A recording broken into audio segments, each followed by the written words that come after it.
उद्धव साहेबांची आज ओमराजे निंबाळकर शिंदे गटात गेल्यानंतर पहिल्यांदाच सभा होती. कशी तयारी आहे? आपण बघताय की तयारी खूप मोठ्या उत्साहात या ठिकाणी शिवसैनिक आहेत.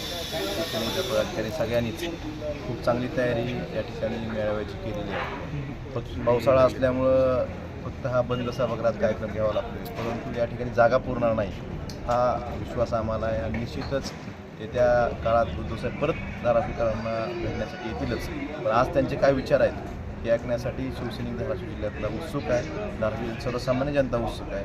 आज काय विचार देतात हे ऐकण्यासाठी खूप हजारोच्या संख्येनं इथं शिवसैनिक सर्वसामान्य जनता या ठिकाणी उपस्थित आहे. काही शिवसैनिक शिंदे गटात गेले होते, ते परत येणार असल्याचे संकेत दिलेत, काय बॅनर लागलेले आहेत? निश्चितच मधल्या काळात काही शिवसैनिक जे शिंदे गटात काय गेले होते, काही भाजपमध्ये गेले होते, अशा शिवसैनिकांचं परत घर वापसी होते आणि काही भाजपमधल्या लोकांचा या ठिकाणी